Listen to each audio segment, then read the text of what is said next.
Good morning everyone. Sakshi, Sarita, Hrithik, Pooja, Anamika, KM. चलिए बेटा start करते हैं। तो रिफ्रैक्शन हम पढ़ रहे थे, लॉज मैंने समझा दिए थे आपको, तो उनकी स्टेटमेंट लिख लेते हैं बस एक बार, ठीक है।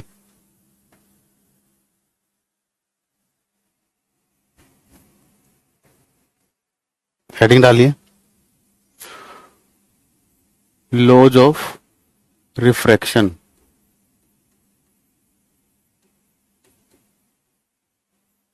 लॉज ऑफ रिफ्रैक्शन, अपवर्तन के नियम।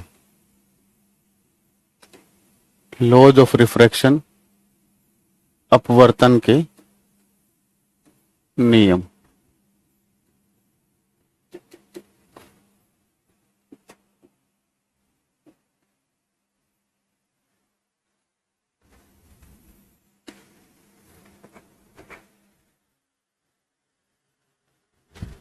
ठीक है, तो फर्स्ट लिखो बेटा, मैं बढ़िया हूं बेटा कनिक, आप बताइए।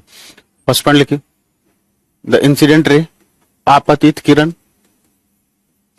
द इंसिडेंट रे, आपतित किरण, कॉमा द रिफ्रैक्टेड रे, अपवर्तित किरण।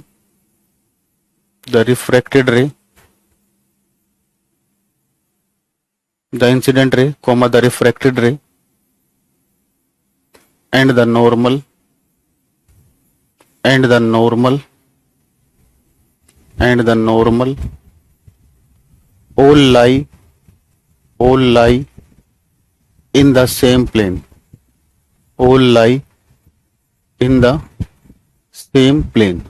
हिंदी भी लिखोगे, आपतित किरण कोमा अपवर्तित किरण, आपतित किरण कोमा अपवर्तित किरण और अभिलंब, और अभिलंब, और अभिलंब तीनों एक ही तल में होते हैं।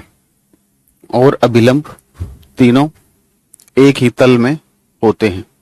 और अभिलंब तीनों एक ही तल में होते हैं। ठीक है, ये उस दिन मैं समझा चुका था। अब मैंने आपको बताया था बेटा, sine of angle of i divided by sine of angle r, ये होता है आपका रिफ्रैक्टिव इंडेक्स। ये कांस्टेंट होती है वैल्यू,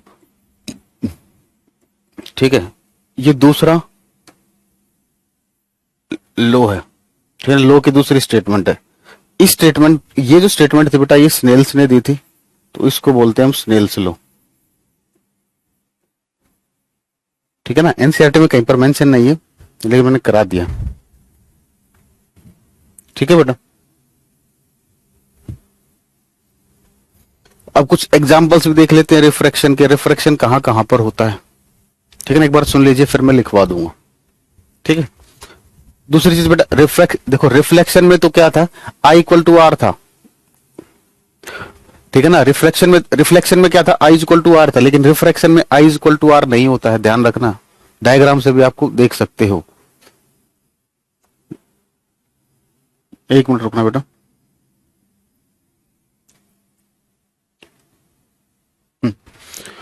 चलिए, तो एग्जाम्पल्स के बारे में बात कर रहे थे हम, examples of refraction.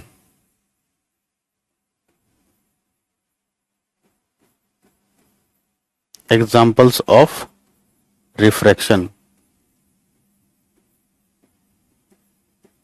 Examples of refraction, अपवर्तन के उदाहरण।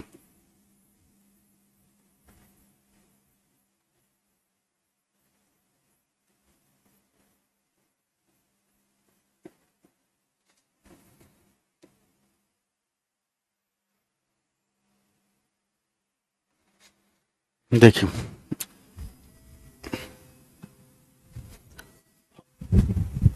आपने बेटा देखो, ये इस तरीके से देखा होगा, कोई स्टिक होती है, एक स्टिक है। अगर आप इस स्टिक को ऊपर से देखते हो तो आपको कैसी दिखाई देती है, सीधी दिखाई देगी या मुड़ी हुई दिखाई देगी, बताइए। सीधी हुई दिखाई देगी या मुड़ी हुई दिखाई देगी?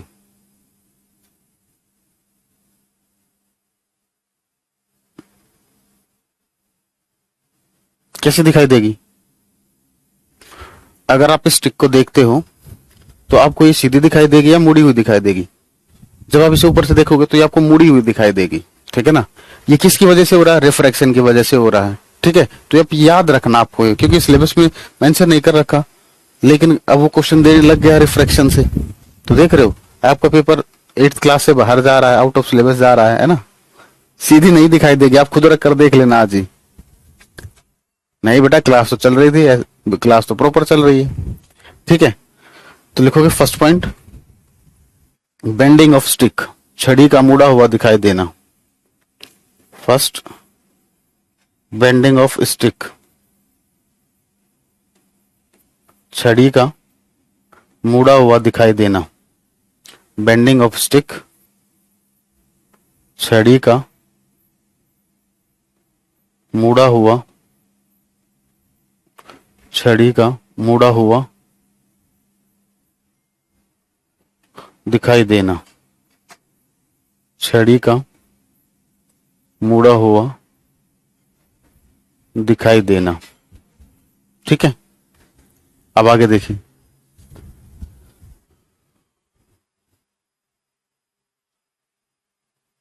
क्या बेटा, क्या स्टॉपिंग बेटा विजय, मैं समझा नहीं। आपकी क्लास कल मेरी क्लास नहीं हुई थी बेटा, कल कुछ दिक्कत हो गई थी, तो मेरी वजह से मैंने क्लास ऑफ कराई थी कल। तो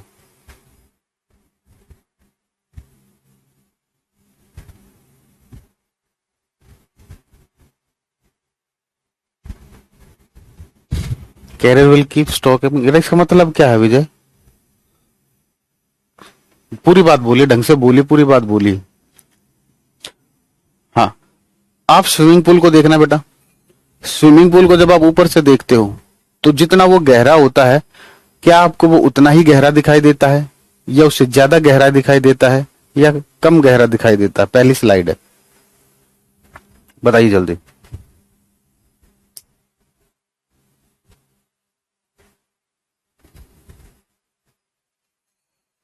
पहली स्लाइड है बेटा, पहली स्लाइड है, पहली स्लाइड है।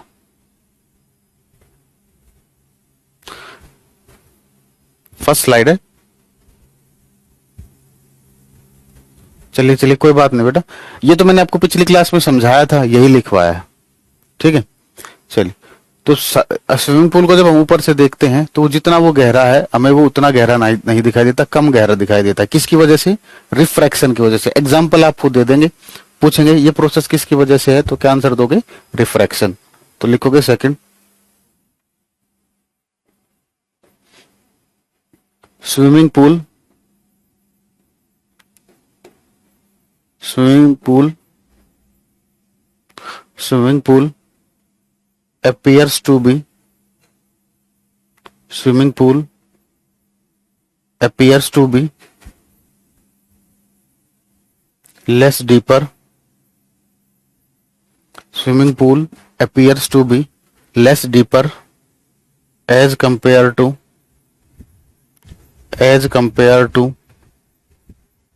its actual depth,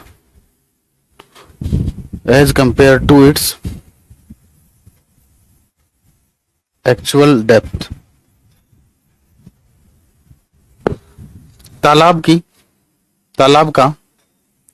तालाब का अपनी वास्तविक गहराई से कम गहरा दिखाई देना। बेटा जिसका छूट गया वो रिकॉर्डिंग में देख लेना, आप डिस्टर्ब ना करें। तालाब का अपनी वास्तविक गहराई से कम गहरा दिखाई देना। तालाब का अपनी वास्तविक गहराई से कम गहरा दिखाई देना। तालाब का अपनी वास्तविक गहराई से कम गहरा दिखाई देना। तीसरा लिखो बेटा, twinkling of star, twinkling of star,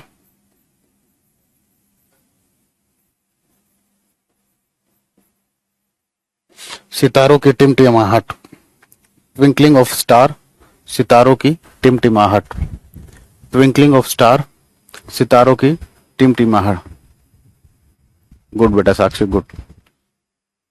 मैंने आपको यह भी कहा था ना कि आपको पढ़ना कैसे चाहिए, किसी भी सब्जेक्ट को टाइम कैसे देना चाहिए। एक स्ट्रेटेजी की वीडियो मैंने बना रखी है यूट्यूब पर, मेरे चैनल पर, उसको भी देखना बेटा, टाइम मिले उसको फॉलो करके देखना, आपको कितना मजा आएगा।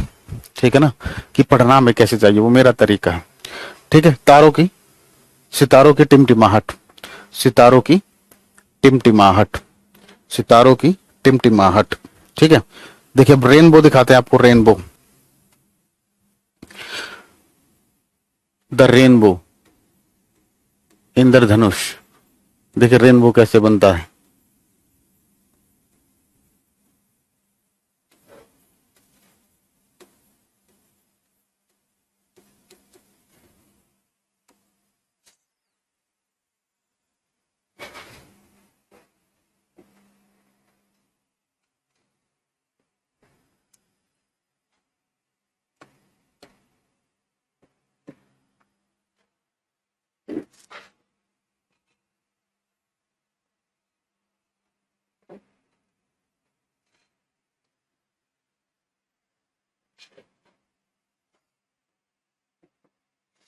देखो बेटा ये है सन,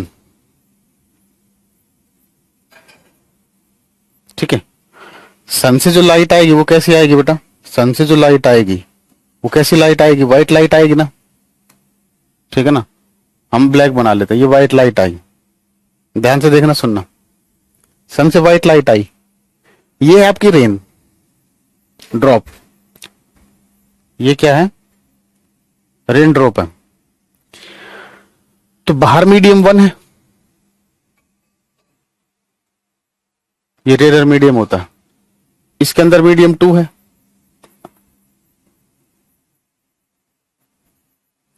तो देखिए, तो यहां पर रिफ्रैक्शन होगा, होगा ना, जब लाइट एक मीडियम से दूसरे मीडियम में जाएगी तो रिफ्रैक्शन होगा। यहां पर क्या होता है, उससे भी जबरदस्त होता है।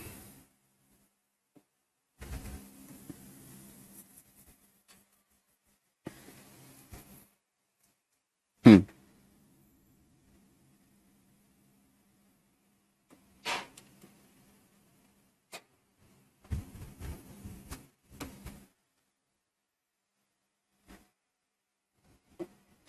देखिए बेटा ये व्हाइट लाइट थी, ये क्या थी, व्हाइट लाइट, ये 7 कलर्स में टूट गई यहां पर, जैसे ही ये रेन ड्रॉप पर गिरी, जैसे ही व्हाइट लाइट रेन ड्रॉप पर गिरी, ये 7 रंगों में टूट गई। कितने रंगों में टूट गई, 7 रंगों में टूट गई।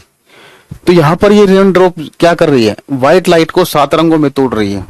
क्या कर रही है, 7 रंगों में तोड़ रही है। क्या कर रही है, 7 रंगों में तोड़ रही है। तो यानी कि किसकी तरह काम करेगी, प्रिज्म की तरह। प्रिज्म भी तो यही करता था, व्हाइट लाइट को 7 रंगों में तोड़ता था। ठीक है, ठीक ठीक है बेटा सिखा, ठीक है ठीक है। चलिए अब इसके बाद क्या होता है देखिए,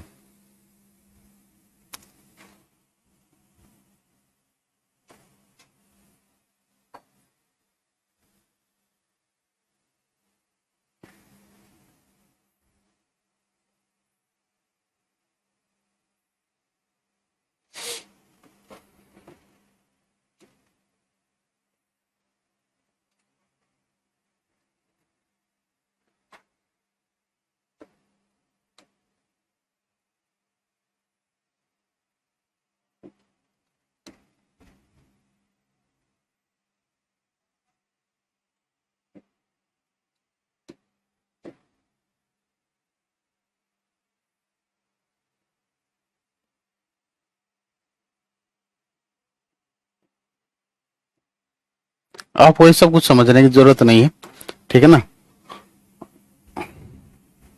आपको बिल्कुल भी परेशान, यहां पर आप खड़े हो, बस आप रेनबो का मजा लीजिए। बस यहां पर आप खड़े हो और ये आपको रेनबो दिखाई दे रहा है। देखो रेनबो बना कैसे कैसे है। एक बार तो बेटा यहां पर प्रोसेस हुआ है, एक प्रोसेस यहां पर हुआ है, और एक बार यहां पर।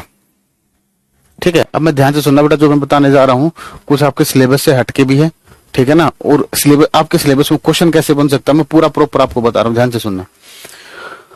ये सबसे पहले क्या हुआ बेटा, डिस्पर्सन हुआ।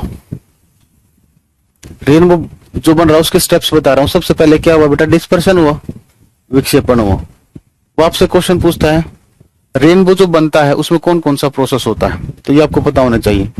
डिस्पर्शन, आपने देखा डिस्पर्शन ऑप्शन में नहीं मिला, घबराना नहीं है।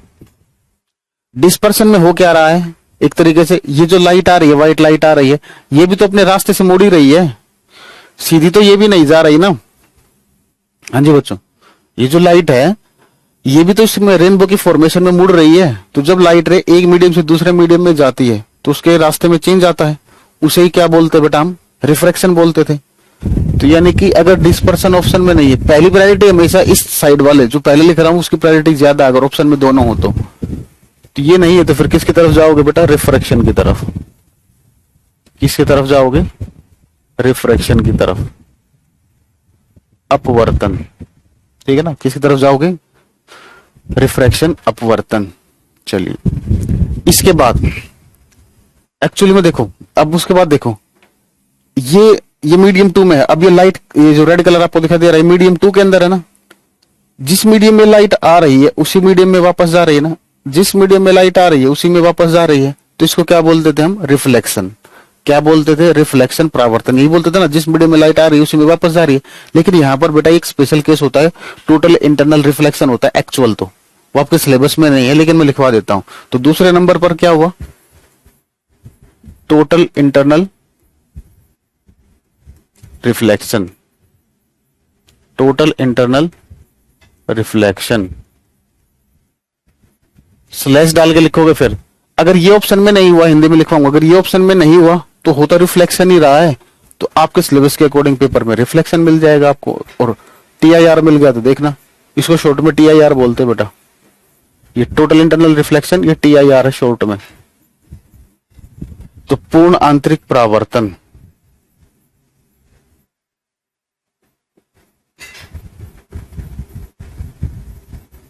पूर्ण आंतरिक परावर्तन या सिंपली परावर्तन। और तीसरे में तो कोई दिक्कत ही नहीं, लाइट एक मीडियम से दूसरे मीडियम में जा रही है तो रिफ्रैक्शन हो रहा है तीसरे नंबर पर। तो समझे बेटा, एक्चुअल आंसर ये होते हैं, लेकिन आप ऑप्शन के अकॉर्डिंग, मैंने आपको प्रॉपर बता दिया, ऑप्शन को देखकर आप कैसे क्या कर सकते हो।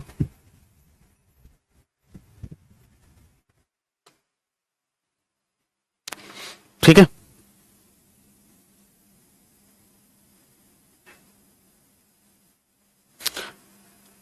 स्कैटरिंग ऑफ लाइट बेटा आपके सिलेबस में नहीं है। यस बेटा, स्कैटरिंग ऑफ लाइट आपके सिलेबस में नहीं है। एटमॉस्फेरिक रिफ्रैक्शन, ये तो मैंने तो अपनी तरफ से लेवल को थोड़ा बढ़ा दिया। स्कैटरिंग ऑफ लाइट आपके सिलेबस में नहीं है। करना तुम लिखवा देता हूं, चलो आपको एग्जांपल्स में लिखवा देता हूं स्कैटरिंग के, अगर आपको लिखने हैं तो।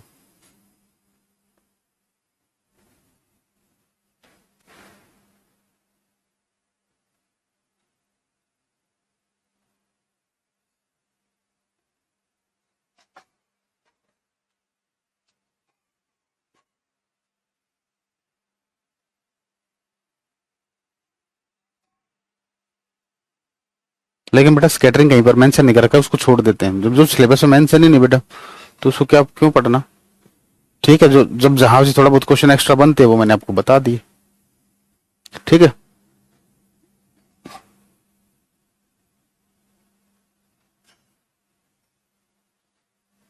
नोट कर चुके तो डन लिखिए बेटा जल्दी। तो इसमें भी देख रहे हो, सन हमारे पीछे है, बारिश सामने हो रही है।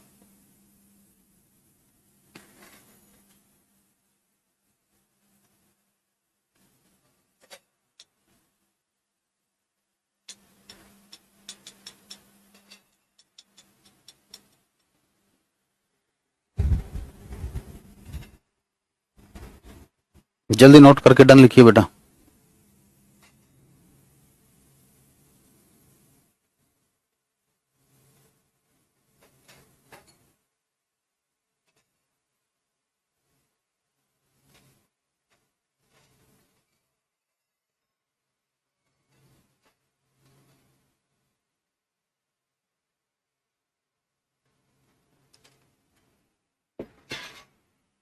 क्या बोले बेटा मनीष? चलिए नोट करके एक दो पॉइंट देख लीजिए।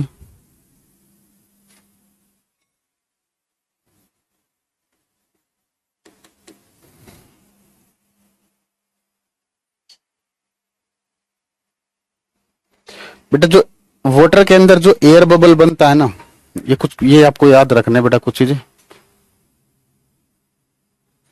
अरे बेटा आप लोग क्या, ये पहली स्लाइड है, ये दूसरी स्लाइड है। और अब तीसरी स्टार्ट हो रही है। हाँ, वाटर के अंदर बेटा एयर बबल जो बनता है वो कॉनकेव लेंस की तरह काम करता है। ठीक है, तो लिखोगे air bubble, air bubble in water, air bubble in water, air bubble in water acts as concave lens, air bubble in water, air bubble in water acts as concave lens। लिखोगे पानी में वायु का बबूला, पानी में वायु का बबूला, पानी में वायु का बबूला अवतल लेंस की तरह कार्य करता है, अवतल लेंस की तरह कार्य करता है, अवतल लेंस की तरह कार्य करता है, अवतल लेंस की तरह कार्य करता है। पिन होल कैमरा देखा आप लोगों ने? पिन होल कैमरा मैंने बोला था, लिख लीजिए। हिंदी में मुझे पता नहीं बेटा इसको क्या बोलते हैं, लिख लेना। Pin hole camera, pin hole camera always form real and inverted image, real and inverted image, real and inverted image।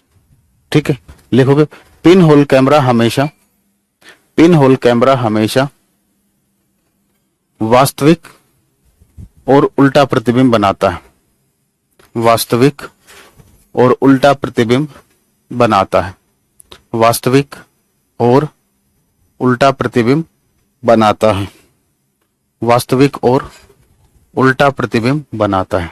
ठीक है बेटा, तो ये वो कुछ एक्स्ट्रा पार्ट जो लाइट का था ये कंप्लीट हो गया है। ठीक है ना, एक सिंगल टॉपिक है एक हमारा बायोनेंसी एंड बायोनेंट फोर्स, एक बार उसको पढ़ते हैं। प्रेशर तो मैंने पढ़ा दिया था आपको, ठीक है ना। एक टॉपिक और है, ये भी एक ऐसा टॉपिक है जो आपके 6 to 8 एनसीईआरटी में कहीं पर मेंशन नहीं है लेकिन आपके पेपर में आता है। ठीक है ना, 6 to 8 आपके एनसीईआरटी में कहीं नहीं है लेकिन ये आपके पेपर में आता है। ठीक है,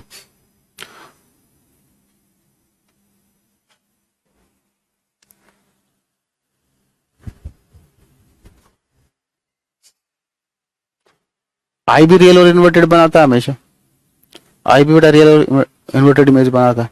ठीक है, तो बायोनेंसी एंड बायोनेंट फोर्स, ठीक है, इसके बारे में हम बात करते हैं। तो ये क्या, ये एक ऐसा टॉपिक है जो आपके 6 to 8 एनसीईआरटी में नहीं है लेकिन आपके पेपर में आता है। ठीक है, चलिए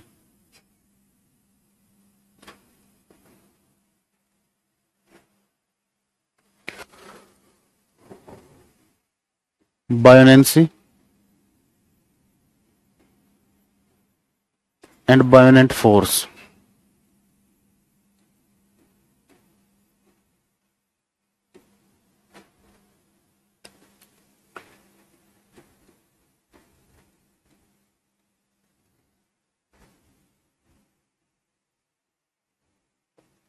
उत्प्लावकता,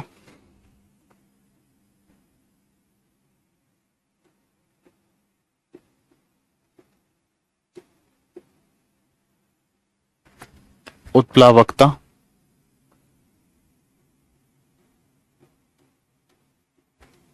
और उत्प्लावक बल।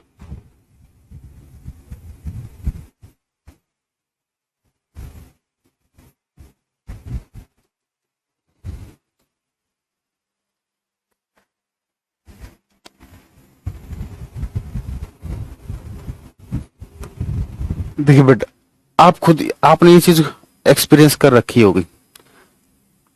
नहीं बेटा, लास्ट टॉपिक है वेव्स में, साउंड वेव। देखो आपके दो टॉपिक बचे हुए हैं, साउंड वेव्स और इलेक्ट्रिसिटी। साउंड वेव्स आज स्टार्ट हो जाएगा, कल तो आपकी क्लास शायद नहीं होगी, मंडे को कंप्लीट हो जाएगा साउंड वेव्स। 2 या 3 क्लास में इलेक्ट्रिसिटी कंप्लीट, मतलब अगले वीक में आपकी फिजिक्स कंप्लीट हो जाएगी। ठीक है ना, तो टोटल मान के चलो 3 क्लास, बस 3 या 4 क्लास में, मतलब अगले वीक में आपका कंप्लीट हो जाएगा। ठीक है ना, 3 या 4 क्लास। ठीक है, चलिए देखिए। हाँ जी, आपने देखो, आप किसी बॉडी को, जो बेटा आप किसी बॉडी को लिक्विड के अंदर डिप करते हो, किसी बॉडी को लिक्विड के अंदर डिप करते हो, तो आप देखते हो नीचे से एक फोर्स लगता है। क्या होता है? नीचे से एक फोर्स लगता है। उसी फोर्स को क्या बोलते हैं बेटा? हम बायोनेंट फोर्स बोलते हैं। उसी को क्या बोलते हैं बेटा? हम बायोनेंट फोर्स बोलते हैं। ठीक है, उसी को हम क्या बोलते हैं? बायोनेंट फोर्स बोलते हैं। ठीक है ना। और लिक्विड की ये जो प्रॉपर्टी होती है, इसको बोला जाता है बेटा बायोनेंसी। इसी को क्या बोलते हैं हम? बायोनेंसी। ठीक है, तो लिखोगे when a body when a body when a body is dipped when a body is dipped in a liquid when a body is dipped in a liquid then liquid then liquid then liquid when a body is dipped in a liquid then liquid applied when a body is dipped in a liquid then liquid applied an upward force then liquid applied an upward force when a body is dipped in a liquid then liquid applied an upward force on the body known as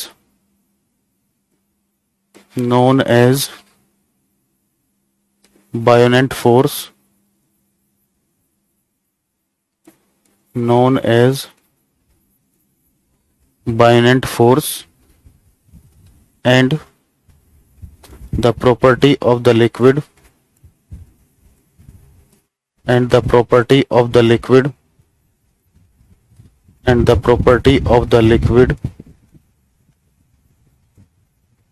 and the property of the liquid is known as and the property of the liquid is known as buoyancy। देखो, जब किसी वस्तु को द्रव में डुबोया जाता है,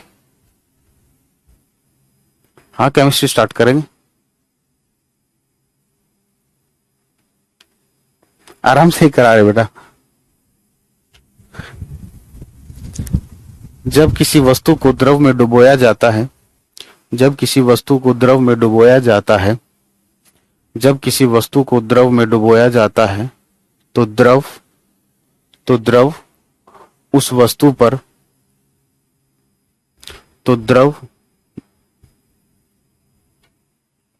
बेटा संदीप गूगल करना, ठीक है ना, बचपन में आपको बनाना भी सिखाया होगा। तो द्रव उस वस्तु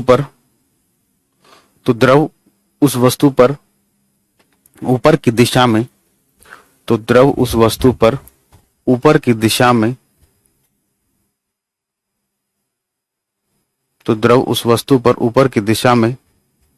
बल लगाता है।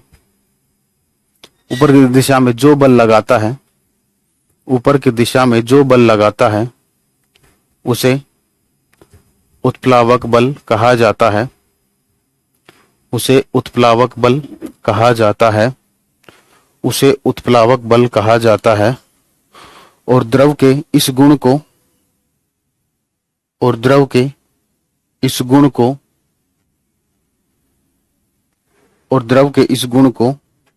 उत्प्लावकता कहा जाता है।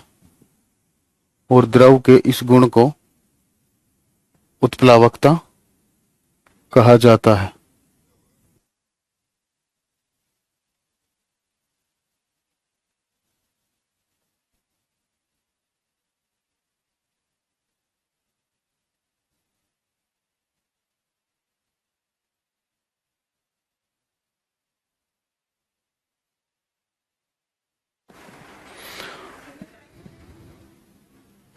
और द्रव के इस गुण को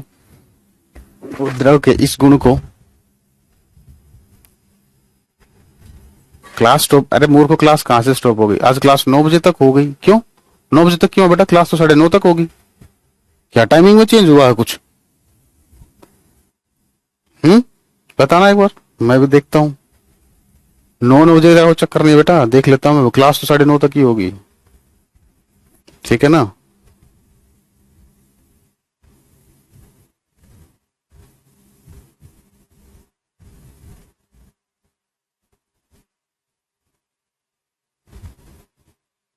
साढ़े 9 तक ही तो दे रखी है बेटा, आप भी क्या करते हो जनाब।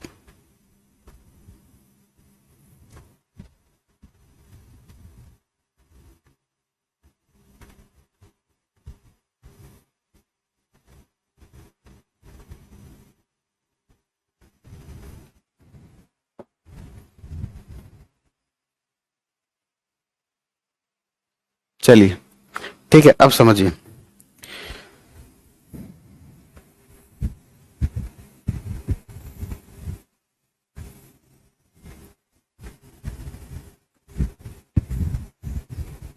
ये कंटेनर है बेटा, इस कंटेनर में लिक्विड है।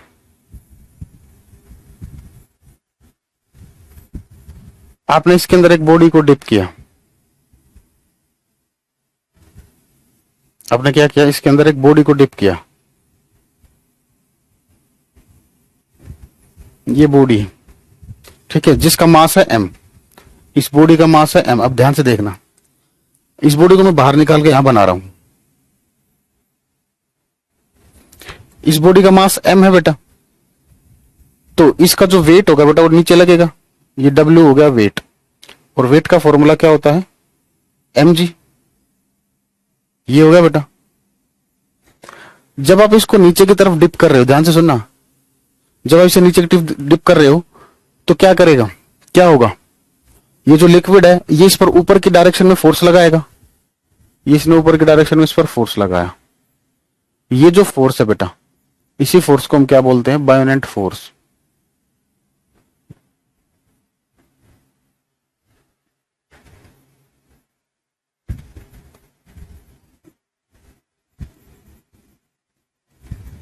इसी को क्या बोलते हैं, बायोनेंट फोर्स, उत्प्लावक बल। क्लियर है। नहीं, बॉडी वुडन की क्यों, किसी भी चीज की हो सकती है, ये कोई जरूरी थोड़ी है कि बॉडी वुडन की हो।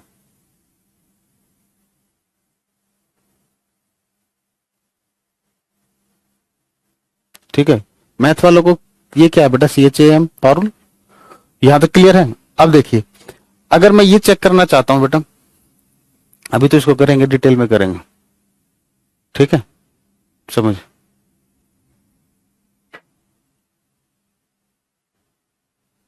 चलिए ये बताइए, हाँ जी, अब मैं ये चेक करना चाहता हूं कि बेटा ये जो बायोनेंट फोर्स है ये किस किस फैक्टर पर डिपेंड करता है। यहां पर ये जो बायोनेंट फोर्स है किसने लगाया बेटा, लिक्विड ने लगाया है ना, ठीक है। अब एक बात बताओ, अगर लिक्विड की डेंसिटी ज्यादा होगी, अगर लिक्विड की डेंसिटी ज्यादा होगी तो लिक्विड ज्यादा फोर्स लगाएगा, ठीक है ना। अगर ये जो लिक्विड है बेटा इसकी डेंसिटी आप बढ़ा दो, इसकी घनत्व आप बढ़ा दे इस लिक्विड का, तो डेंसिटी बढ़ाओगे तो ये जो फोर्स लगा रहा है वो भी बढ़ जाएगा, ठीक है। तो बायोनेंट फोर्स में और लिक्विड की डेंसिटी में कैसा रिलेशन होता है, ध्यान से सुनना। Buoyant force directly proportional to density of the liquid, density of the liquid. लिखोगे उत्प्लावक बल, उत्प्लावक बल, उत्प्लावक बल समानुपाती द्रव का, द्रव का घनत्व, द्रव का घनत्व, द्रव का घनत्व, द्रव का घनत्व। नहीं नहीं, 9:30 तक होगा क्लास, ठीक है। अब एक चीज समझना, अब एक बात बताओ, अगर मैं इसकी जगह बेटा, इस बॉडी की जगह अगर मैं ये बॉडी रख देता,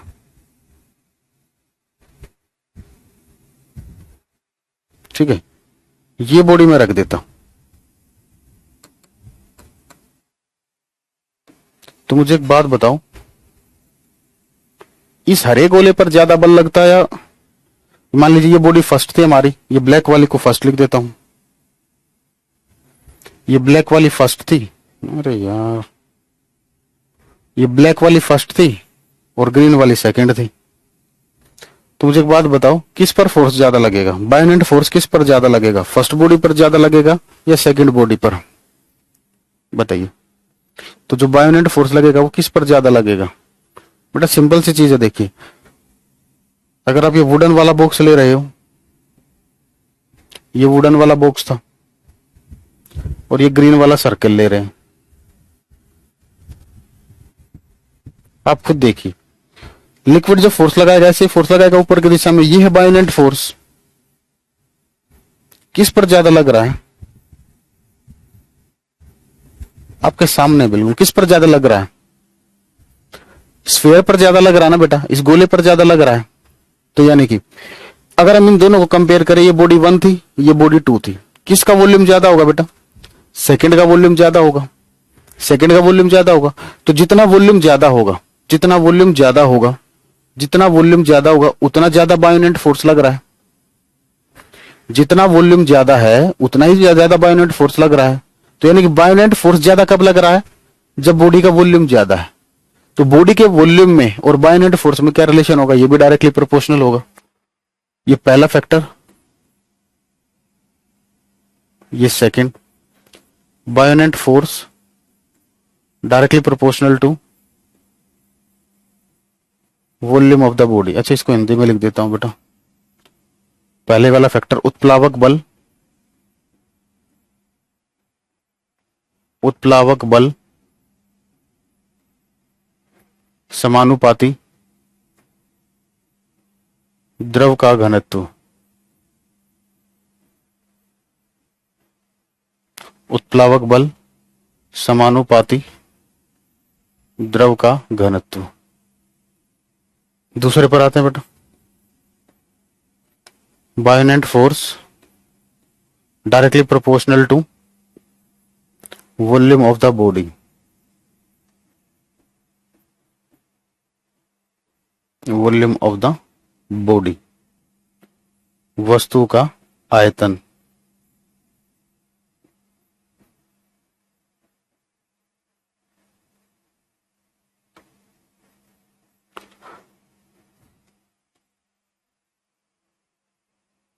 अब एक चीज बेटा, जो मिस्टेक आप करोगे, ध्यान से सुन लो, जो मिस्टेक आप करोगे,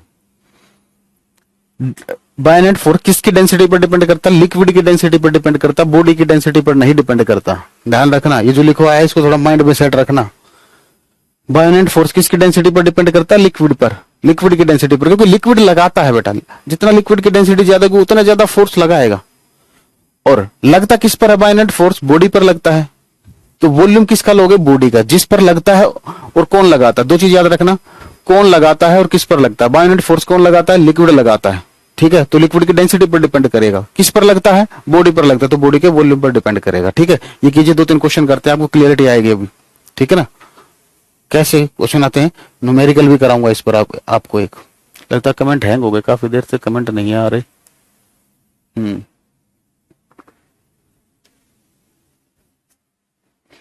आदर्श बेटा, आपका आंसर आ गया?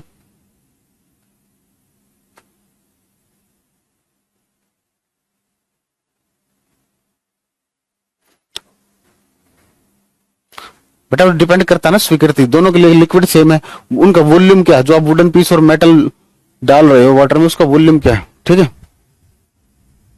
ऑब्जेक्टिव बेटा आप करिए चमचम, ऐसे ये थोड़ी होता है, हम थोड़ी कराएंगे बेटा ऑब्जेक्ट, हम तो पेपर के टाइम पे कराएंगे, लास्ट में कराएंगे, अभी नहीं कराएंगे हम कभी। अभी आपको खुद प्रैक्टिस करनी है। तो और बेटा ऐसे ऐसे सवाल ना पूछिए, मैं बहुत बार बता चुका हूँ। क्वेश्चन आप इतने बड़े हो गए हो, आपको खुद इतने सेंस होनी चाहिए कि आप तैयारी कर रहे हो बेटा, आपको एग्जाम निकालना, तो प्रैक्टिस आप ही करोगे, हम थोड़ी करेंगे आपकी प्रैक्टिस। आप है जिसके बेस्ट टीचर। थैंक यू बेटा प्रीति, ठीक है। तो आप कीजिए बेटा, हम मैं भी कोई प्रॉमिस नहीं करता, मैंने बोला था मैं करवा सकता हूँ, करवा दूंगा, लेकिन पक्का प्रॉमिस नहीं किया था। मैंने कहा था मैं अभी कुछ नहीं बोल रहा, तो पेपर के टाइम पर हम करवा देंगे, अभी नहीं, ठीक है। चलिए, तो ये 2 चीजें ध्यान रखना, ठीक है ना। 2-3 क्वेश्चन करते हैं, फिर उसके बाद एक आर्किमिडीज प्रिंसिपल पढ़ेंगे, ठीक है ना। फिर उसके बाद मैं आपको न्यूमेरिकल कराऊंगा, ठीक है ना। फिर आपको कोई दिक्कत नहीं आएगी, ठीक है। चलिए, आर्किमिडीज प्रिंसिपल, आर्किमिडीज का सिद्धांत, सॉरी क्वेश्चन 3 क्वेश्चन करेंगे। पहला क्वेश्चन,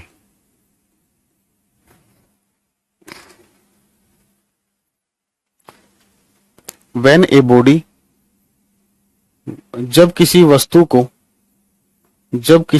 को when a body is dipped in a liquid, when a body is dipped in a liquid, जब किसी वस्तु को द्रव में डुबोया जाता है, जब किसी वस्तु को द्रव में डुबोया जाता है,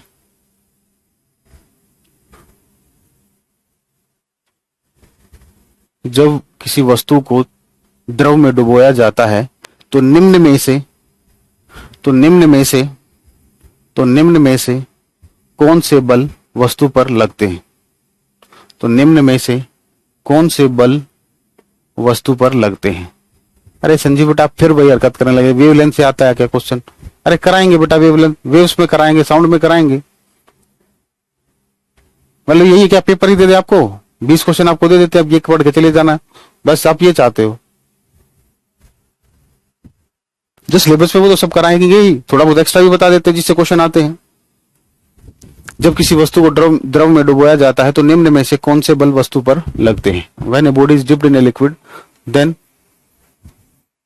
which of the following forces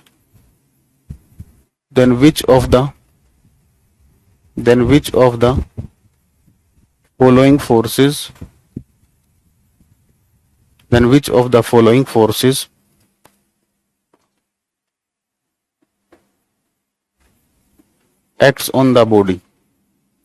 Then which of the following forces acts on the body?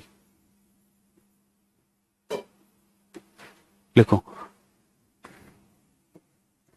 जब किसी वस्तु को द्रव में डुबोया जाता है, जब किसी वस्तु को द्रव में डुबोया जाता है तो निम्न में से कौन से बल वस्तु पर लगते हैं?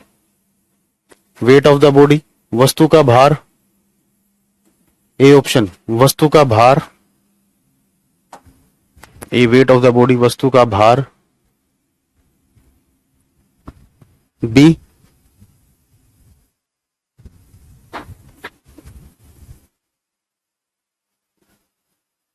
Wait of the body, B buoyant force उत्प्लावक बल,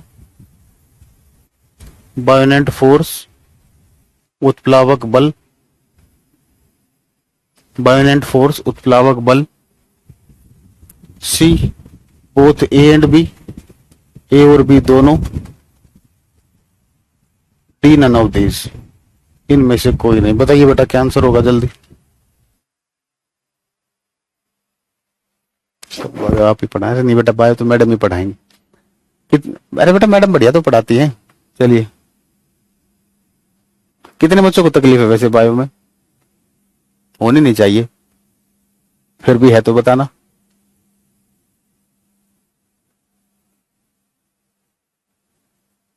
कैरियर पर बेटा सारे टीचर बेस्ट हैं। अब कुछ ऐसे भी स्टूडेंट्स होंगे जिनको मेरा पढ़ाया हुआ समझ नहीं आता होगा। हर किसी बच्चे को हर किसी टीचर का समझ नहीं आता, लेकिन बात ये होती है बेटा जो आपके पेपर में आता है वो आपको पढ़ना ही पड़ेगा, समझ में आए चाहे ना आए। देखो डायग्राम आपके सामने है, अभी ये कराया था। ये बॉडी है, ये दोनों, ये बायोनेंट फोर्स और ये वेट, ये किस पर लग रहे हैं बेटा? किस पर? ओके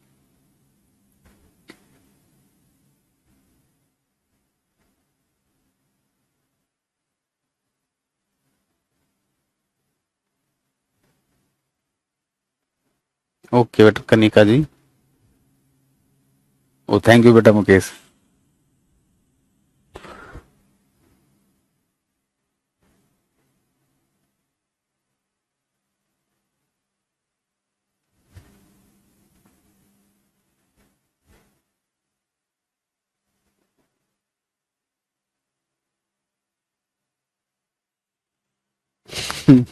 राजनीति कर रहे हैं, ओके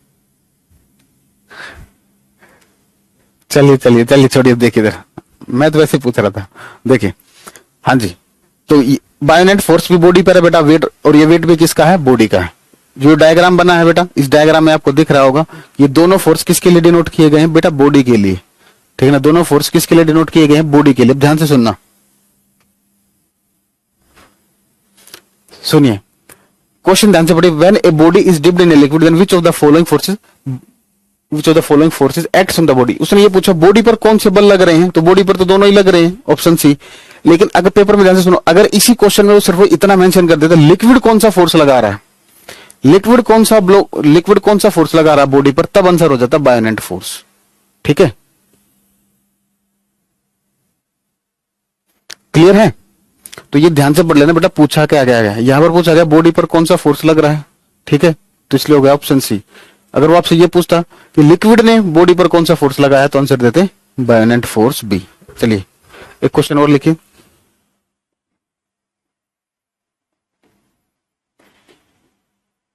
व्हेन ए शिप, जब एक समुद्री जहाज, व्हेन ए शिप, जब एक समुद्री जहाज enters into the sea, the sea from river, then, जब एक समुद्री जहाज नदी के जल से, जब एक समुद्री जहाज नदी के जल से समुद्री जल में उतरता है, नदी के जल से समुद्री जल में उतरता है, तो वह ए ऑप्शन राइजेस, ऊपर उठेगा, बी फॉल्स, नीचे गिरेगा, बी फॉल्स, नीचे गिरेगा, सी उसी तल पर रहेगा, remains on the same level, उसी तल पर रहेगा, remains on the same level, उसी तल पर रहेगा, डी नन ऑफ दीज।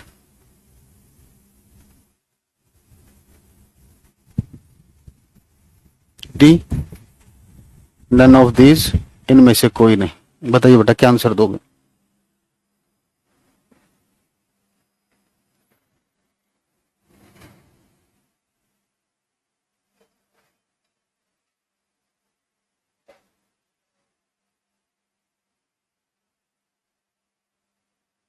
बहुत बढ़िया बच्चों, बहुत बढ़िया। देखो इन दोनों में अंतर क्या है बेटा, रिवर वाटर में और सी वाटर में अंतर क्या है? रिवर वाटर में और सी वाटर में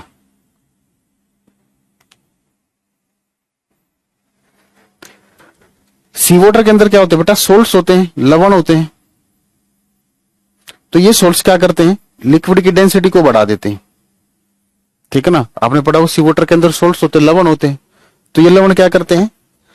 सी वाटर की डेंसिटी को बढ़ा देते हैं। और सी वाटर की अगर डेंसिटी बढ़ गई, पहले तो जहाज रिवर में चल रहा था, अब जैसे वो समुद्री जल में जाएगा तो क्या होगा? सी वाटर की जो डेंसिटी होती है वो रिवर वाटर से ज्यादा होती है। तो ज्यादा होती है तो सी वाटर क्या करेगा? ज्यादा बायोनेट फोर्स लगाएगा। और बायोनेट फोर्स कौन सी दिशा में लगता है? ऊपर की दिशा में। तो जहाज क्या होगा? हल्का सा ऊपर उड़ जाएगा। क्लियर है बेटा? जल्दी बताइए, आंसर होगा ऑप्शन ए। जल्दी बताइए क्लियर है या नहीं?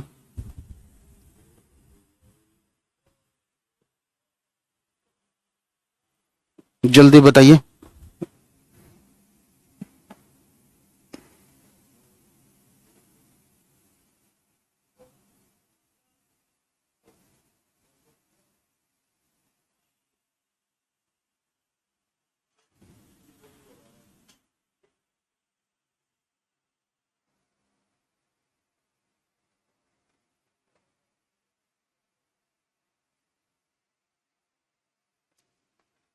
चलिए अब इसी तरीके से क्वेश्चन ये भी पूछा जाता है बेटा, समुद्री जल में तैरना आसान होता है या रिवर वाटर में? किस में तैरना आसान होता है? बेटा तैरना तो उसमें आसान होगा जिसमें डूबोगे नहीं आसानी से। और डूबोगे कब नहीं? जब आप पानी के ऊपर रहोगे तो डूबोगे नहीं, है ना? पानी के ऊपर रहोगे तो डूबोगे नहीं। और पानी के ऊपर कब ज्यादा रहोगे? जब नीचे से ज्यादा फोर्स लग रहा होगा। और नीचे से ज्यादा फोर्स किस केस में लगता है? सी वाटर में। तो इसलिए बेटा सी वाटर में स्विमिंग करना आसान होता है रिवर वाटर में। बस दिक्कत ये होती है वहां डूबने के चांसेस क्या होते हैं? वहां लहरें आती हैं, है ना? कभी भी कुछ भी हो सकता है।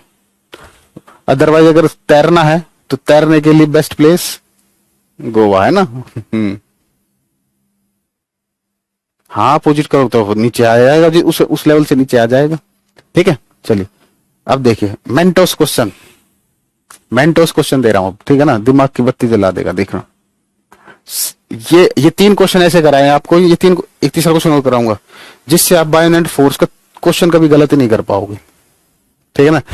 एग्जामिनर कितना ही जबरदस्त पेपर बना ले, आपके ये 2 कॉन्सेप्ट ऐसे हो जाएंगे, कुछ भी दे दे वो किसी भी लेवल तक का, अगर किसी भी लेवल तक का थ्योरेटिकल दे ले, आपसे कभी गलत नहीं होगा, ठीक है। चलिए देखें,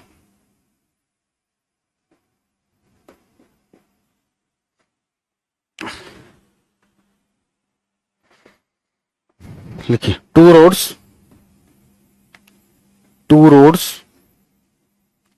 one is of steel, 2 rods, actually one is of copper, 2 rods, one is of copper, while other is of steel,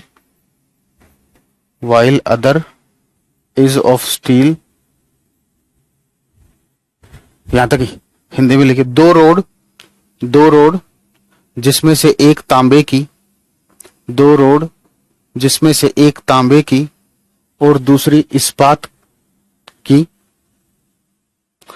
2 road जिसमें से एक तांबे की और दूसरी इस्पात की, दोनों को एक साथ एक द्रव में डुबोया जाता है, दोनों को एक साथ एक द्रव में डुबोया जाता है, दोनों को एक साथ एक द्रव में डुबोया जाता है। तो पहले हिंदी में लिख लीजिए, दोनों को एक साथ द्रव में डुबोया जाता है, तो दोनों पर समान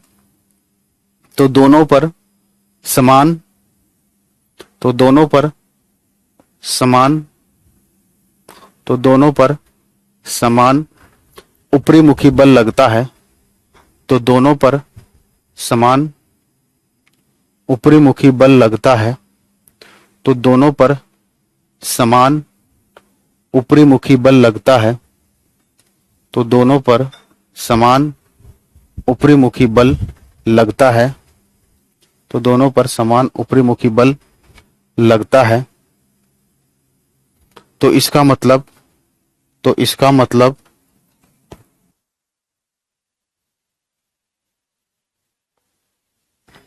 मतलब दोनों का यहां तक रुकिए, अब इंग्लिश में लिखते हैं। 2 rods, one is of copper while other is of steel, are dipped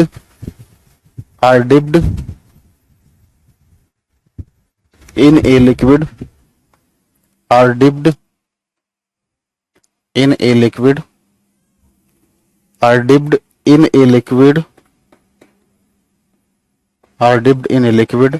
then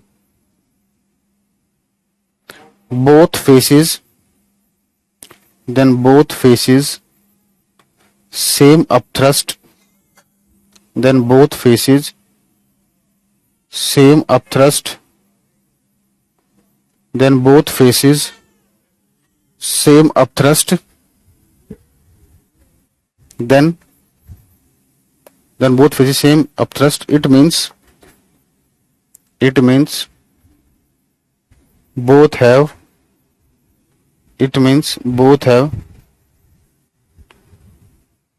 लिखो हिंदी में ऑप्शन बेटा, ए ऑप्शन इक्वल डेंसिटी। तो देखो हिंदी में क्या लिखना है बेटा, दोनों, तो इसका मतलब दोनों का, यहां तक लिखते हैं, इसका मतलब दोनों का, आप क्या करोगे, फिल इन द ब्लैंक्स, इसका मतलब दोनों का फिल इन द ब्लैंक्स, उसका आगे लिख दोगे होगा, उस फिल इन द ब्लैंक्स में ऑप्शन में से फिल करना है, ठीक है ना। इक्वल डेंसिटी बराबर घनत्व, इक्वल डेंसिटी बराबर घनत्व, इक्वल डेंसिटी बराबर घनत्व, बी इक्वल वेट, इक्वल भार, समान भार। बहुत बढ़िया बेटा आदर्श, देखते हैं, मैं कह रहा हूं अभी देखते जाइए, ठीक है, अभी सारे आंसर आएंगे। Equal density, equal weight, equal मास, बराबर द्रव्यमान इक्वल मास बराबर द्रव्यमान इक्वल मास बराबर द्रव्यमान डी इक्वल वॉल्यूम बराबर आयतन बराबर आयतन। बताइए।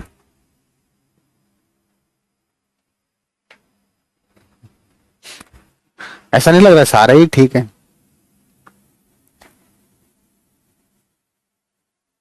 अरे हिंदी में लिखवा तो दिया, इतने गला सूख गया मेरा बोल बोल के, आप कह रहे हो कि हिंदी में बता दीजिए। हिंदी में ही तो लिखवाया था, सबसे पहले हिंदी में लिखवाया था, आप कहाँ थे? एक बार जल्दी सही आंसर दीजिए बेटा। कुछ बच्चों का सही आंसर भी बहुत बढ़िया बेटा, जुगेश, स्वाति, राखी, यश, रजत, नेहा, वाह बच्चों कमाल कर दिया, बहुत बढ़िया।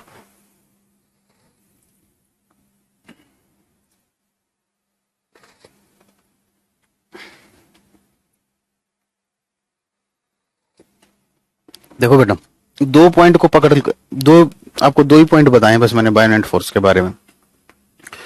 आप ये देखिए यहां पर कौन सा पॉइंट काम करेगा। यहां पर क्या हो रहा है, उसने क्वेश्चन में क्या कहा, दोनों बॉडीज पर एक ही लिक्विड के अंदर डिप की गई है, तो लिक्विड तो सेम है, तो डेंसिटी तो सेम है, तो उससे तो आंसर आएगा नहीं। अब देखिए, अब दो बॉडीज है अलग अलग, दोनों पर बायोनेट फोर्स सेम लग रहा है, दोनों बॉडीज पर बायोनेट फोर्स सेम लग रहा है। तो बॉडीज पर बायोनेट फोर्स सेम कब लग सकता है? जब उन बॉडीज का वॉल्यूम क्या होगा बेटा, बराबर होगा। जब बॉडीज का वॉल्यूम क्या होगा, बराबर होगा। बॉडी का वॉल्यूम क्या होगा बेटा, बराबर होगा। तो आंसर क्या आ जाएगा, ऑप्शन डी। क्लियर है?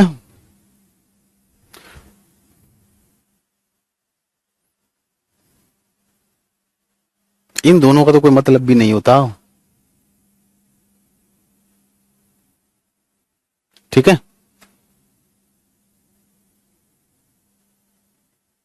अरे रवीना जी, ये कौन सा वॉल्यूम लिख दिया आपने, एडुवार्डो वॉल्यूम या इक्वल वॉल्यूम लिख रहे हो बाय मिस्टेक? ठीक है, क्लियर है। चलिए एक आर्किमिडीज प्रिंसिपल और पढ़ लेते हैं, फिर बायोनेट फोर्स पर आपको दिक्कत नहीं आएगी, ठीक है ना। तो न्यूमेरिकल जो बनता है वो आर्किमिडीज प्रिंसिपल से बनता है। हेडिंग डालिए आर्किमिडीज प्रिंसिपल।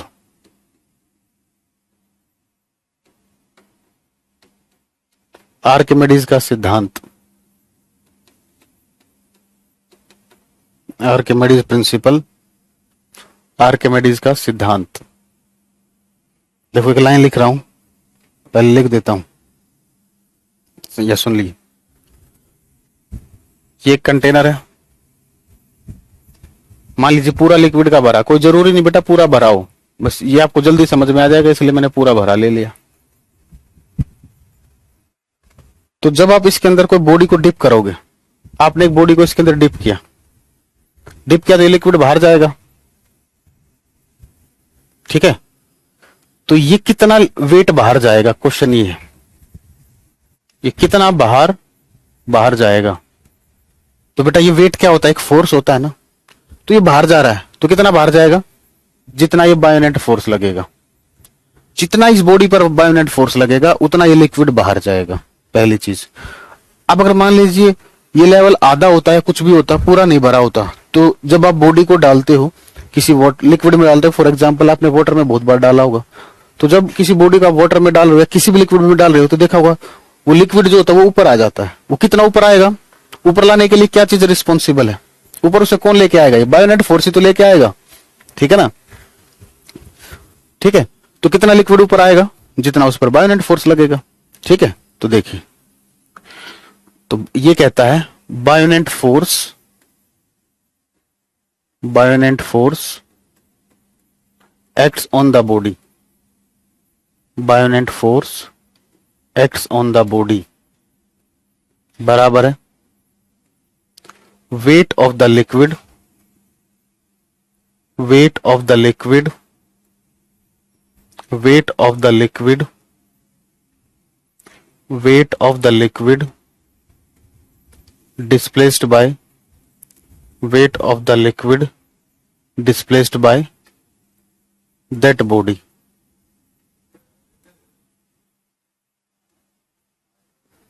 ठीक है, देखो वस्तु पर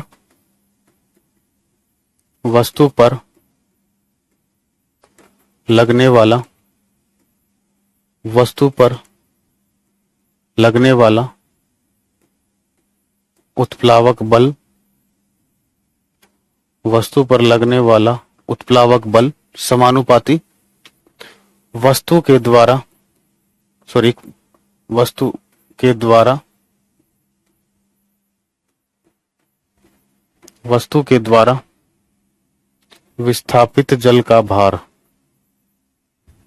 वस्तु के द्वारा विस्थापित जल का भार। ठीक है, ये आर्किमिडीज प्रिंसिपल बेटा। तो देखो न्यूमेरिकल में आपसे पूछ ले कितना बायोनेंट फोर्स लग रहा है, तो न्यूमेरिकल में कैसे कैलकुलेट करोगे, यहां से। ठीक है, लास्ट ईयर क्वेश्चन भी आया था इससे।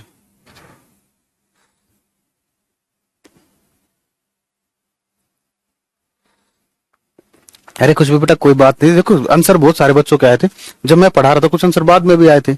अब मैं ऐसे पढ़ा रहा हूँ, पीछे आपके आंसर आ रहे हैं, वो कमेंट नीचे चला जाता है। अब मेरे पास यहाँ आई नहीं है, दिक्कत ये है। अगर मेरे पास यहाँ होती तो मैं पीछे का भी देख लेता। ठीक है, तो अब इस चीज को समझिए बेटा, सबके कमेंट के आंसर देना पॉसिबल नहीं होता। तो कोई ऐसा नहीं कि मैं किसी पर्टिकुलर के आंसर देता हूँ। जो मेरे कमेंट मेरे सामने होता है मैं उसी का आंसर दे पाता हूँ।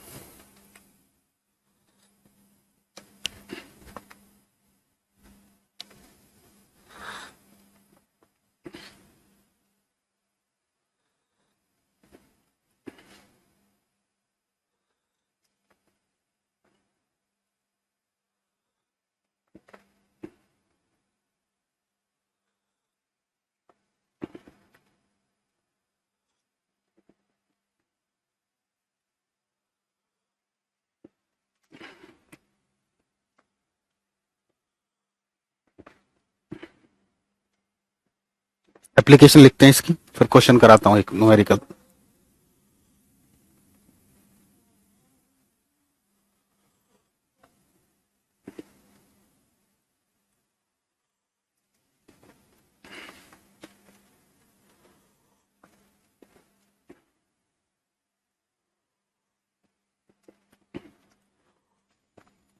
मैं बेटा टीजीटी पीजीटी सब करवाता हूँ, ठीक है ना, मेरे साथ कोई ऐसे कंडीशन नहीं है।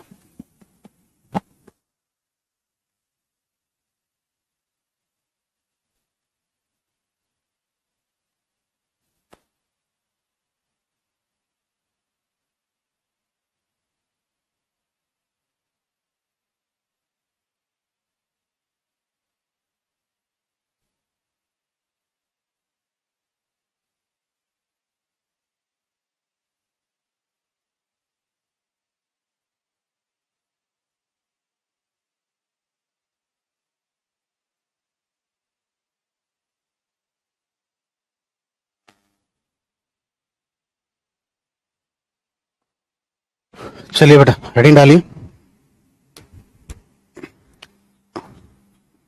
हाँ बेटा, मैं PGT chemistry, TGT chemistry, IIT NEET सब पढ़ाता हूँ। Application the story of thirsty करो, समझा नहीं। इसकी एप्लीकेशंस देखिए बेटा।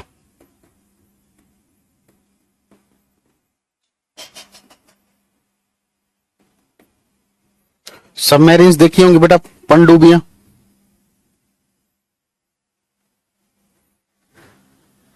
ठीक है ना, देखी होंगी सभी ने पनडुब्बियां। तो जो पनडुब्बियां क्या होती है, अंडर वाटर चलती है और वो लिक्विड को डिस्प्लेस करते हुए चलती है। तो वो किस पर काम करती है बेटा, बायोनेंट फोर्स पर। तो फर्स्ट लिखोगे वर्किंग ऑफ सबमरीन्स, या सिंपल सबमरीन लिख देता हूं, पनडुब्बियां समझ जाना। सबमरीन्स,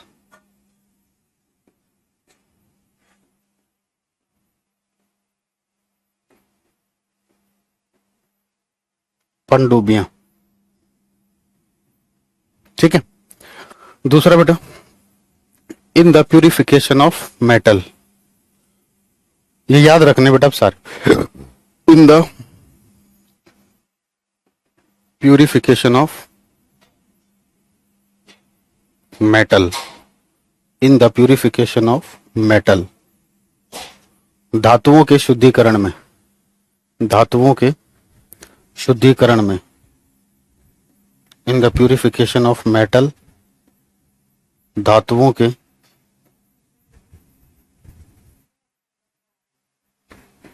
शुद्धिकरण में,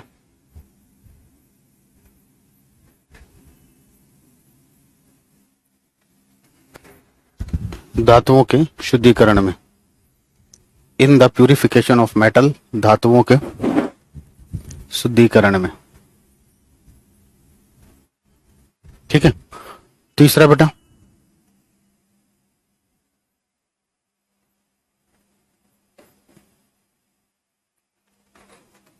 functioning of lactometer, functioning of lactometer. Lactometer से हम क्या करते हैं बेटा, एक इंस्ट्रूमेंट है लैक्टोमीटर, वो आर्किमिडीज प्रिंसिपल के सिद्धांत पर काम करता है। ठीक है ना। लिख दोगे लैक्टोमीटर की कार्य प्रणाली, लैक्टोमीटर की कार्य प्रणाली। तो ये प्योरिटी ऑफ मिल्क मेजर करता है, लैक्टोमीटर की कार्य प्रणाली, लैक्टोमीटर की कार्य प्रणाली। तो लिखोगे लैक्टोमीटर क्या करता है बेटा, अंडरलाइन करके, ये वो डिवाइस होता है जो प्योरिटी ऑफ मिल्क को मेजर करता है, मेजर्स प्योरिटी ऑफ मिल्क। यह सोने की शुद्धता को मापता है, यह सोने की शुद्धता को मापता है, मेजर्स प्योरिटी ऑफ मिल्क, यह सोने की शुद्धता को मापता है। नहीं बेटा ज्योति,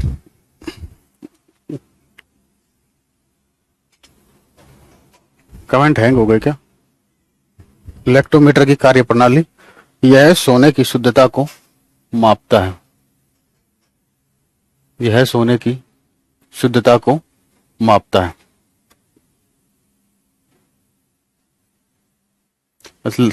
ठीक है। सॉरी हाँ, मिल्क की, सॉरी सोने की नहीं, दूध की। लिखो यह दूध की शुद्धता को मापता है। इंग्लिश में तो ठीक लिखा था, यह दूध की शुद्धता को मापता है, यह दूध की शुद्धता को मापता है, यह दूध की शुद्धता को मापता है। फोर्थ बेटा, functioning of hydrometer, functioning of hydrometer, hydrometer की कार्य प्रणाली, फंक्शनिंग ऑफ हाइड्रोमीटर, हाइड्रोमीटर की कार्य प्रणाली, फंक्शनिंग ऑफ हाइड्रोमीटर, हाइड्रोमीटर की कार्य प्रणाली। हाइड्रोमीटर क्या करता है बेटा, लिक्विड की डेंसिटी को मेजर करता है, मेजर्स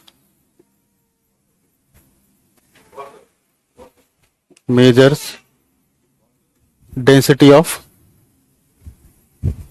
लिक्विड, यह द्रव के घनत्व को मापता है, यह द्रव के घनत्व को मापता है। एग्जाम्पल नहीं बेटा, ये एप्लीकेशंस हैं।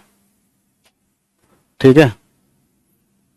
मेजर्स डेंसिटी ऑफ लिक्विड, यह द्रव के घनत्व को मापता है। लास्ट लिखोगे in the measurement of, in the measurement of, in the measurement of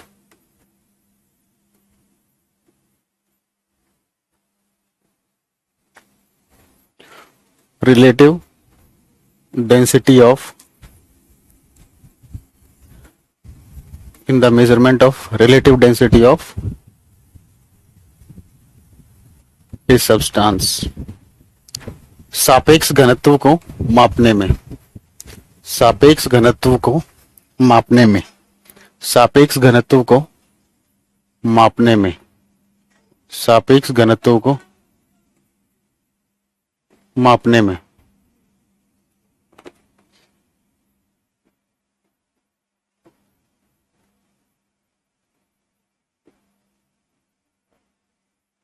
सापेक्ष घनत्व को मापने में। देखिए रिलेटिव डेंसिटी का मतलब क्या होता है बेटा, ध्यान से सुनना। रिलेटिव मतलब किसी सब्सटेंस की डेंसिटी को हम कंपेयर कर रहे हैं, ठीक है ना। रिलेटिव का मतलब कंपैरिजन। तो लिक्विड्स के अंदर जो हम सबसे ज्यादा डेंसिटी मानते हैं वो मानते हैं वाटर की, ठीक है ना। तो वाटर की जो डेंसिटी होती है वो 4 डिग्री सेल्सियस पर सबसे ज्यादा होती है, ठीक है ना। वाटर की डेंसिटी कितने टेम्परेचर पर ज्यादा होती है, 4 डिग्री सेल्सियस पर, ठीक है ना। तो 4 डिग्री सेल्सियस पर वाटर की जो डेंसिटी है उसके कंपैरिजन में किसी भी सब्सटेंस की जो डेंसिटी होती है उसी को क्या बोलते हैं हम, रिलेटिव डेंसिटी। ठीक है, तो लिखोगे relative density is equal to density of a substance, density of a substance, पदार्थ का घनत्व, डेंसिटी ऑफ ए सब्सटेंस, पदार्थ का घनत्व,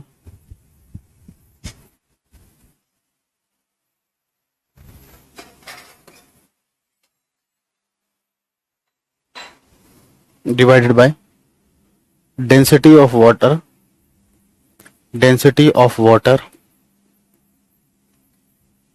density of water at 4 degree Celsius. ठीक है, इसी को बोलते हैं बेटा मैक्सिमम डेंसिटी ऑफ वाटर, वो 4 डिग्री सेल्सियस पर होती है, मैक्सिमम डेंसिटी ऑफ वाटर। अच्छा हिंदी में रह गया, लिख लीजिए बेटा, हिंदी में लिखवा देता हूं। हिंदी में लिखिए यहां पर 4 डिग्री सेल्सियस पर जल का घनत्व, 4 डिग्री सेल्सियस पर जल का घनत्व, 4 डिग्री सेल्सियस पर जल का घनत्व, 4 डिग्री सेल्सियस पर जल का घनत्व, 4 डिग्री सेल्सियस पर जल का घनत्व, या जल का अधिकतम घनत्व, या जल का अधिकतम घनत्व, या जल का अधिकतम घनत्व। अब देखिए ये भी बता देता हूं मैं, वाटर की जो डेंसिटी होती है बेटा ये होती है 1 ग्राम पर सेंटीमीटर क्यूब मैक्सिमम, और अगर आप इसको किलोग्राम में लिखोगे तो 1000 किलोग्राम पर मीटर क्यूब। ठीक है, चलिए अब क्वेश्चन करेंगे, एक न्यूमेरिकल कराता हूं आपको। ठीक है ना, ये डेफिनेशन, ये आपसे डायरेक्ट डेफिनेशन के क्वेश्चंस हैं ये डायरेक्ट। ठीक है, नोट करके डन लिखिए बेटा, मैं 1 मिनट में आया।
ठीक है, चलिए बेटा क्वेश्चन लिखिए।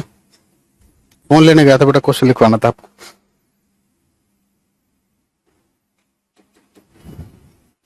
A body weight 200 Newton in air and 190 Newton when completely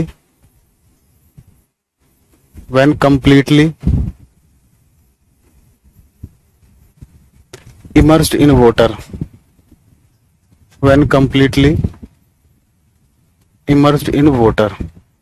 Hindi में लिखिए बेटा, एक वस्तु जिसका भार,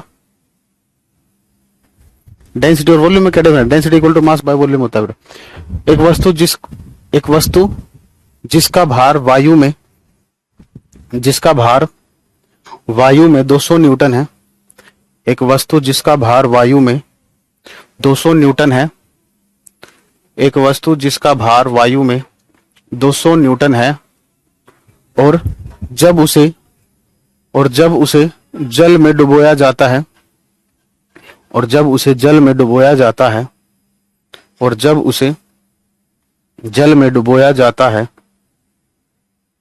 तो उसका भार 190 न्यूटन है। तो उसका भार 190 न्यूटन है। तो उसका भार 190 न्यूटन है। निम्नलिखित चीजें ज्ञात कीजिए। निम्नलिखित चीजें ज्ञात कीजिए। The loss in weight, the loss in weight of the body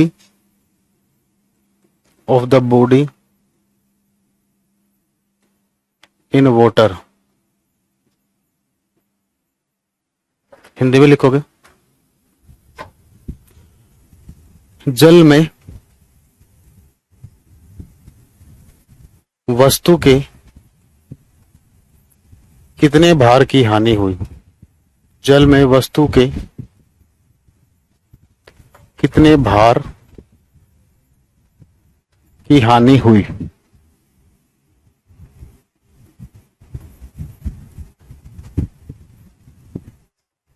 दूसरा बेटा, upthrust on the body. Upthrust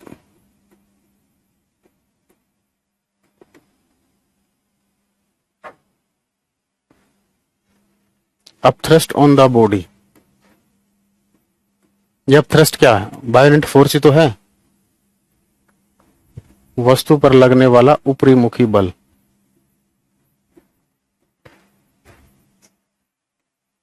वस्तु पर लगने वाला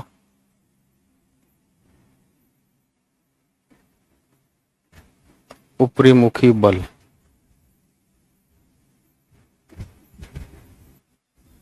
ठीक है, देखिए बेटा,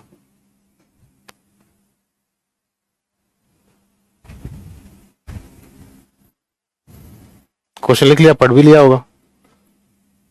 200 न्यूटन तो इसका एयर में वेट है बेटा, ठीक है ना। जैसे एक कंटेनर है, ये लिक्विड है,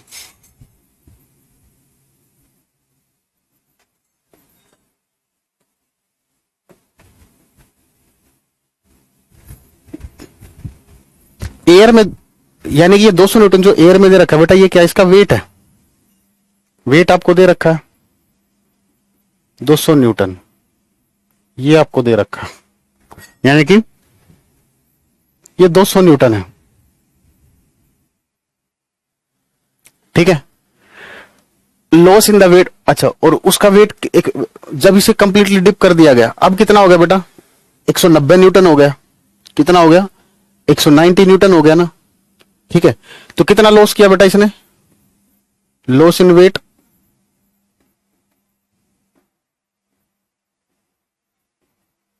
लॉस इन वेट कितना हुआ? 200 न्यूटन तो एयर में था। ठीक है, यहां पर इसका 190 हो गया। ये 100, ये डब्ल्यू लिखो इसको आप, ये ज्यादा, ये डब्ल्यू लिखो। तो कितना लॉस किया बेटा? 10 न्यूटन का लॉस किया। तो ये जो वेट लॉस हुआ है, ये किस फॉर्म में जाता है? ये वाटर के लेवल को उठा देता है ना, है ना।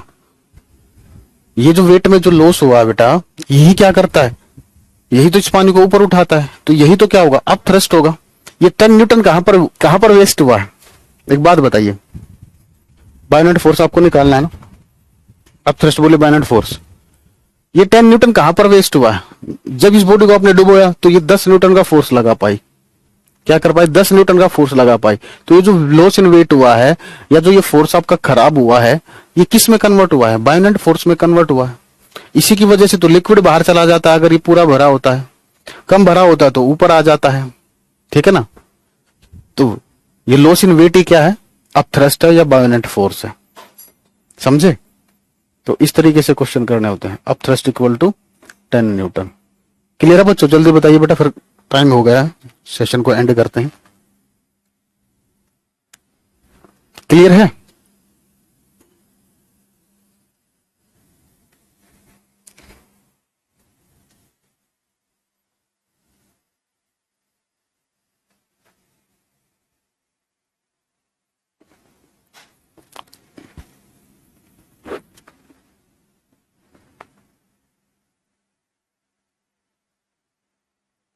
ठीक है, चलिए बेटा, तो आज के लिए इतना ही रखते हैं।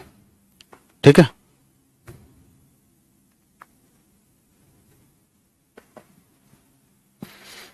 ठीक है, तो आज के लिए इतना ही बेटा।